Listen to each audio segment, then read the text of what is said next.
நல்லதே நடக்கும்.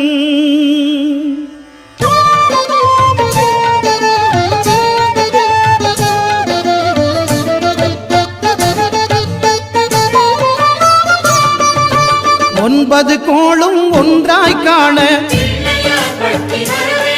அங்கு கற்பகம் என்னும் கடவுளின் மெய்யில்